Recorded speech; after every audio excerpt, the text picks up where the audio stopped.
guys, and welcome to my YouTube channel. For those of you all who don't know, I'm Mr. Williams, the school counselor. And once again, this month, we have a new character word for the month. And we also have a new special guest that's here to help us introduce our character word for the month. Hold up, Williams. I know doggone well you didn't give my month away or my word away. Then you in my classroom too. What kind of mess is that, brother? Hold up, move. Get. Oh.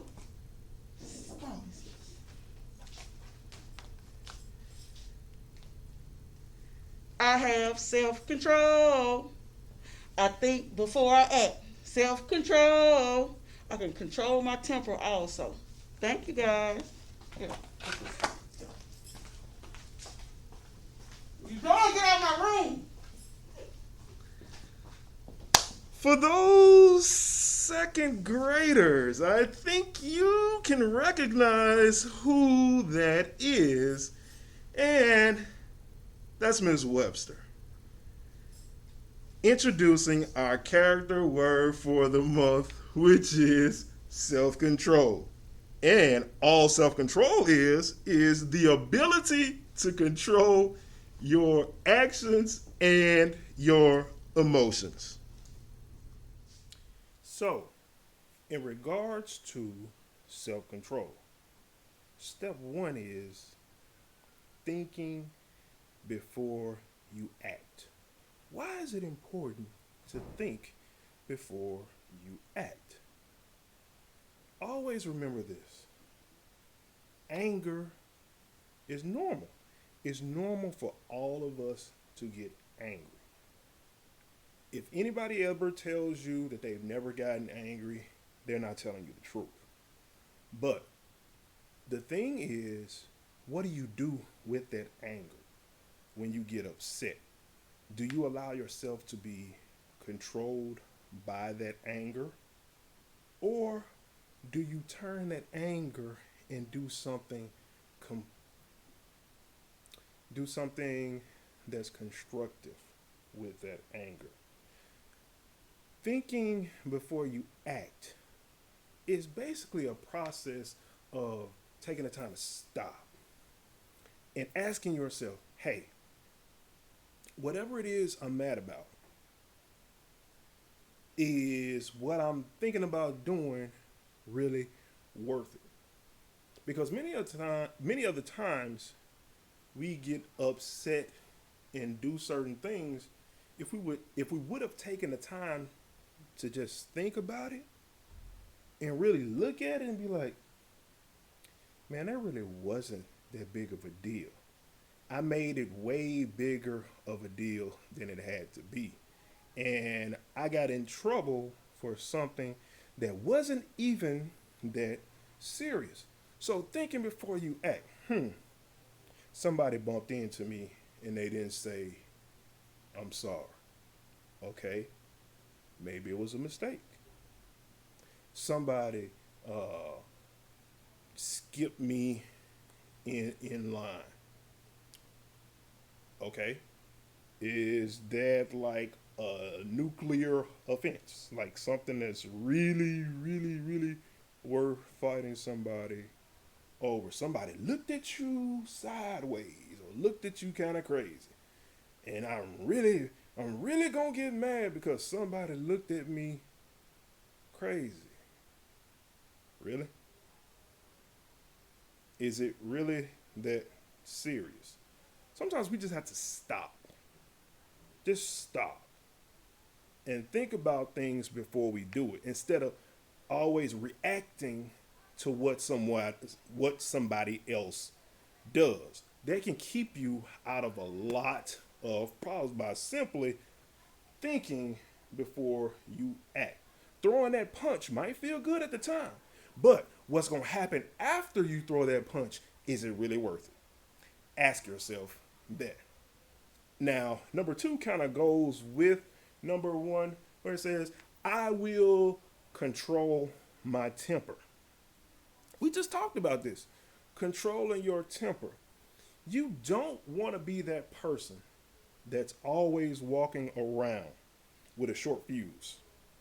You be like, Mr. Williams, what do you mean a short fuse? What I mean is, people have to watch what they say, because if they say the slightest thing, you'll go off because you just get mad. You just get mad. So people really don't want to be around you because they know you have a short temper. And ask yourself, is there really somebody that you really want to be around all the time that has a short temper, that they're so unpredictable that you never know when they're going to go off? You in public with them, and some a waitress or something may get their order messed up. Nah, they done went smooth off on the waitress. Honest mistake. All of us are human. None of us are perfect. So we're going to make mistakes. Okay, they messed your order up. Okay, we get it. It's a mistake. They apologize. They even offered you free food. But you still snapping and you still going off on them. Controlling your temper. Don't let your temper control you. Many times you hear people say, man, I don't even know what happened. I just snapped. I just blacked out. Don't be that person. Because if we can learn to control our temper at a younger age, in elementary, when we get older, we won't have those anger issues or anger problems that you may need anger management for. So we nip that in the bud and understand that, hey, we're going to control our temper. It's okay to be angry. It's okay to be mad. But it's not okay to allow that anger to control you and make you make bad decisions. Make you make bad decisions. That's not okay. That's not okay. Number 3, respect others and their belongings. We're talking about self-control. And we're saying control your actions, control your emotions, respect others and their belongings. I'm going to use a big word. You may have never heard this word before, but if not, you add something to your lexicon or your vocabulary. The word is kleptomaniac. A kleptomaniac is simply a person who steals. They steal. They like to steal. Just take things that doesn't belong to them. Or easier word, a thief. But we're saying respect others and their belongings. Your parents work hard for the things that they give you. They work hard every day for the things that they give you. And they expect you to take good care of those things. They don't expect other people to do something to the things that they've given you. So what I'm saying is, put yourself in other people's shoes. You know that you wouldn't like if other people took your things, or if people play practical jokes or pranks on you and tore up or rode on or did something to mess up your stuff. You wouldn't like that, would you? No. So, since you wouldn't like that, don't do it to other people. Have respect for other people's things. If your parents didn't buy it for you, guess what? It's not yours. So what do you need to do? Leave it alone. If it's not yours, leave it alone. Don't touch it. Don't take it. Don't throw it. Don't hide it. Don't do anything else with other people's property. That's, again, one of those things that we learn at an early age can keep us out of a lot of trouble, because the older you get, when we start stealing stuff, that's when law enforcement comes in because we didn't learn at an early age that, hey, I need to respect other people's things. So I'm not going to take your pencil. I'm not going to take your backpack. I'm not going to take your jacket. I'm not going to take your shoes. I'm not going to take your phone, even though you're not supposed to have a phone at school. But I'm not going to take your chain or your ring or whatever. I'm not going to take it because it's not mine. And I'm going to respect your property, and I want you to respect my property. Number four. Number four says, I will sit still and be quiet. This one. Think about this one. Put yourself in the shoes of a teacher. A teacher. Your favorite teacher. Think about your favorite teacher. Your favorite teacher is teaching. And somebody in the classroom is making all kind of noises. Just making all kind of weird noises. While the teacher is trying to teach. Now you have a situation. It's a word I'm thinking of. It starts with a D. Can you guess it? Distraction. That person is being a distraction. Because now there are some students in that classroom that have no longer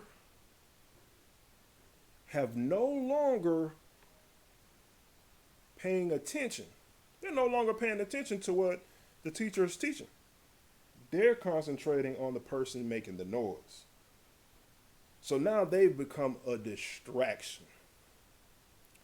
They become a distraction. And with you all being virtual as well, it's the same way, whether it's Zoom or Microsoft Teams. You may have a teacher teaching something, and he's clearly told everybody, mute your mics. But you got that one person steady hitting unmute and just playing all loud, mute, unmute, music playing, doing any and everything but what the teacher asks you to do.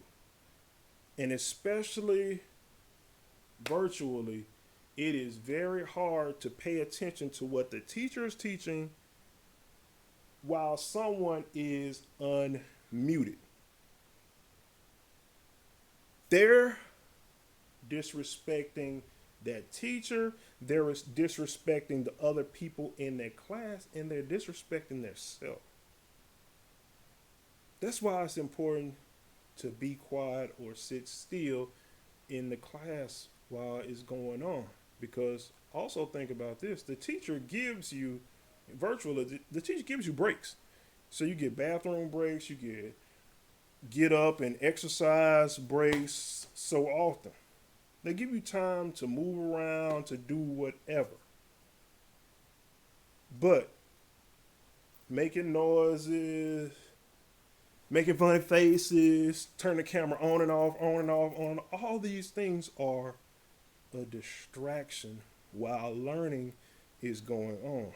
And you're stopping or hindering your other classmates from getting a good education because they're no longer paying attention to the teacher, but they're paying attention to the distraction. The last one is, I will build healthy habits.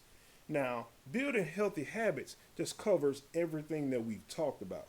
It covers everything we talked about in regards to self-control. Building healthy habits looks like, hey, I'm going to find different ways to work with my anger. I'm going to find different ways, whether it's taking 10 seconds, just stopping, counting to 10, taking deep breaths. That's giving you the opportunity to calm down. It's giving you the opportunity to think before you act. Other healthy habits. If it's somebody that sits next to you that's annoying to you, you can simply ask the teacher, hey, can I move to another table? Can I move to another row? Can I move somewhere else? Or if it's a situation where someone is being, once again, unruly or being just a distraction, just leave that situation. Think about it when we talk about conflict resolution and we look at conflict as like a fire. You got two things you can do to conflict. If you put water on conflict or fire, what happens? It goes out. But when you put gas on a fire, what happens? Whoosh, it blows up.